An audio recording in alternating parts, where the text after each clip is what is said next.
చాలా బాగుంది. సాయి పల్లవి యాక్టింగ్ బాగుంది, డ్యాన్స్ బాగుంది. Sai Pallavi acting super. First half జర మామూలుగా ఉంటుంది, సెకండ్ హాఫ్ సూపర్ ఉంది సినిమా. హిట్ అయితే సూపర్. సూపర్ చూడొచ్చు, ఫ్యామిలీ చూడొచ్చు. నాగ చైతన్య పర్ఫార్మెన్స్ కూడా బాగుంది. సాయి పల్లవి బాగా చేసింది, చెప్పాల్సిన అవసరం. ఓవరాల్గా సినిమా బాగుంది. సినిమా నాగ చైతన్య సాయి పల్లవి నిజ జీవితంలో జరిగిన స్టోరీ కాబట్టి ఒక రకంగా చెప్పాలని అందరికీ అట్రాక్టివ్ అయ్యే మూవీ. తండేల్ మూవీ బాగుందో చూడండి ప్రతి ఒక్కరు. ఇదైతే రియల్ స్టోరీ. ఆ లవ్ స్టోరీ బాగా వచ్చినాయి ఓకే, కానీ ఇదైతే రియల్ స్టోరీ. ఆ వైజాగ్ నుంచి తీసింది, ఒక పాకిస్తాన్ బార్డర్ కాడ పోయి తీసింది. ఆ పాకిస్తాన్ బార్డర్ కాడ అయితే ఎక్దమ్ అదైతే super, mind blowing. Sai Pallavi గారు మామూలుగానే నెక్స్ట్ లెవెల్ పెర్ఫార్మర్, 100% ఆవిడ ఇచ్చేస్తారు. బట్ చేతుది ప్యూర్ డామినెన్స్ ఉంది ఈ సినిమాలో.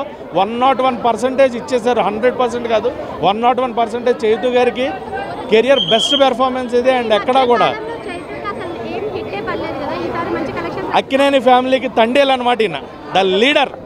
అన్ని ఛానర్లు, పాటలు, సాంగ్లు అంతా మంచిగా నచ్చింది. అవును, నాకు ఇప్పుడు సినిమాలు అంటే బోరు కొట్టేది, అయినా ఇది బోరు కొట్టడంలో బాగుంది, మంచిగా ఉంది. పాటలు కూడా అంతా మంచిగా ఉంది, చూడొచ్చు. డ్రెస్ గీసి అంతా నచ్చింది నాకు. అవును, బాగుంది. ఖచ్చితంగా అందరికీ కనెక్ట్ అవుతుంది.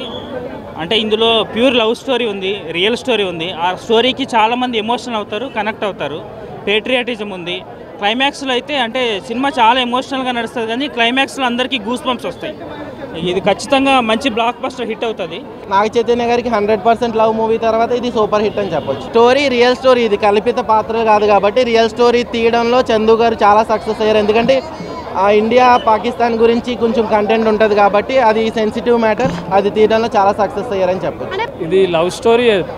ఆ హీరోని విడిపించడానికి హీరోయిన్ ఎలా కష్టపడింది, తను ఎలా స్ట్రగుల్ అయింది అనేది చూపించారు. పాకిస్తాన్ ఇండియా మనకేమంత పేట్రియాటిక్ సీన్స్ ఏమి ఎక్కువ కనిపించవు.